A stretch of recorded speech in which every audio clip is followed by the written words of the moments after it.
and I saw a green lightning bolt shoot out of their shoulder. And I said, okay, your shoulder got healed because I saw this green lightning bolt shoot out of your shoulder. There's such profound healing that happens when I listen to you, when I follow you, and when I encourage your own path.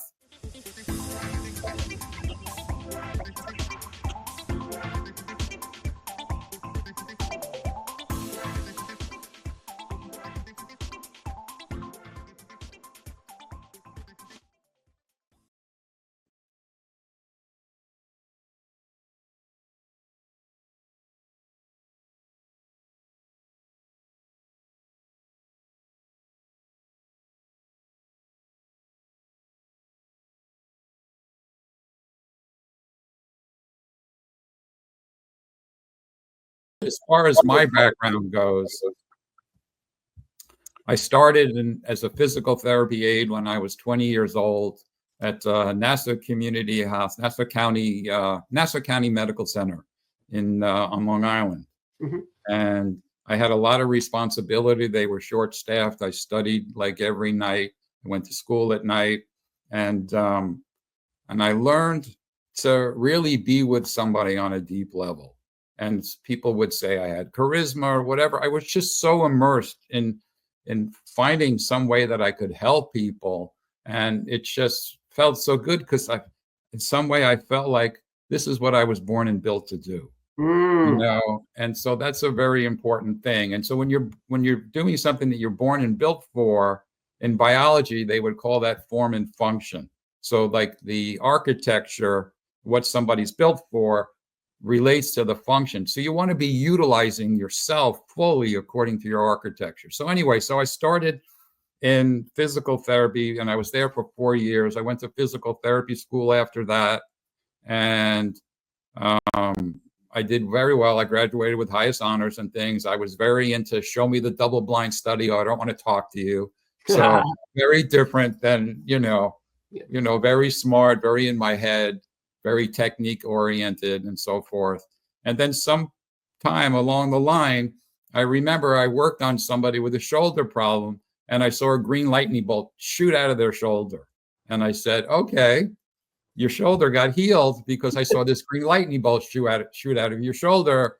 And then I thought, people that see things, they lock them up, right? Yes. And this was, this was a very long time ago. This is in the early 80s.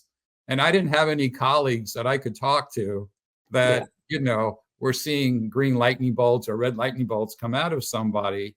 And so at first I was like euphoric when I saw it. And I told the man that your shoulder's healed, must be because this green lightning bolt, I've never seen that before. Yeah. Then I started looking around the room to see where the light came from and did it reflect out of somewhere and so forth, because you think you're crazy, Yeah. And I thought of this movie, Arsenic and Old Lace, where they had all these Teddy Roosevelts in an institution. Yeah.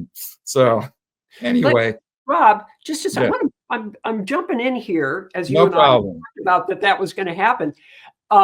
Because when you were first talking about your background, et cetera, and what you're actually doing before you jumped into this segment, yes. I wrote a word down, and it applies to what you're talking about right now as well. Yes. That it isn't that it is about being more coherent with yourself, yes. But another word to use is trust. So it's trusting you as we're entering into that conversation, that you are going to lead me someplace that is going to be safe for me. But number two, it's trusting myself, feeling what I'm feeling as we're sure. dropping down further yes. and further. Right. And trusting that I can bring that about again by myself without sitting with someone, because I now understand, as you said, what I was built for. Mm-hmm. Because I can feel it. It's a very kinesthetic experience when you hit that thing in a conversation, don't you think? Okay, so trust is hugely important. Absolutely. Yeah. And I was explaining in the class, because I'm teaching them about all the different levels of the energy field and so forth. But when I'm working with somebody, I have this profound level of trust not that I'm leading this person somewhere, but that if I listen to them and I follow them and I follow their own, here's that word again, unique way of being, their own unique way of relating and creating and doing, if I listen to them and I follow them, I don't have that responsibility of leading them somewhere. I have this trust that if I'm with them, they're going to find their own way. And that's profoundly, profoundly important. And so I'm always modeling, in a way, what I'm hoping that person's going to get. So if I'm working with this profound level of trust in that person's own innate ability to heal themselves, and I'm trusting that, then I don't have to have a technique, and I don't have to have some kind of method that everybody's going to do this method this way, and then they're going to create healing. I have already created such a level of trust that there's such profound healing that happens when I listen to you, when I follow you, and when I encourage your own path. That's the level of trust, and that instills, trust in the other person, because you're respecting their own autonomy. You're not trying to have them be like you or like any other thing that's external. Exactly. And it is a process of letting ourselves discover that as we go through it. So that's right. Yes. And it is, and I do want to underscore again, because I have a unique position in this interview, having been somebody who's been through it, that it is an incredibly unique experience to find that spot, recognize it for what it is, and then continue to work with it and create something bigger in your own life. It is my personal experience of that has been gigantic. Yes. Yeah. Yeah. Right. So, because if you support that person to be themselves, right, that's part of the equation. Yeah. And just so that your audience know, I want to add one other thing here, because it's important. What your audience needs to know when I say that about what happened with me is, in concert with someone else that I have worked on this event with, we have created a worldwide community of women who every year now come to Halifax, England, to celebrate themselves and a historical figure.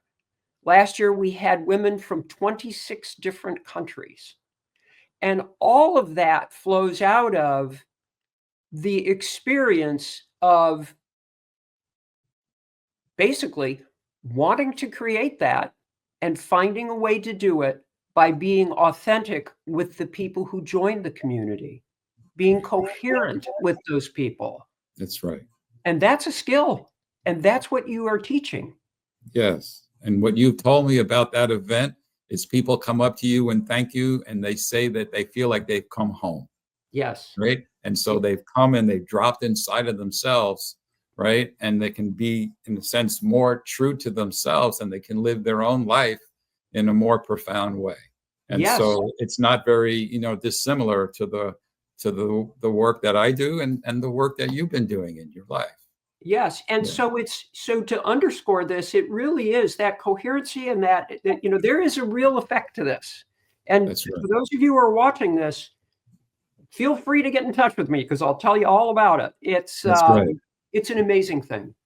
That's right. Rob, I want to let me just tell you, when I heard about you and that you were doing this event, and your cancer diagnosis was going to get in the way of you doing that event, I was like, I have to work with her, because I wanted to help you so much to not have this be an impediment to you doing such a generous and being in service so much to so many people. I was like, I got to help her, because I help her. Look how many people she's helping.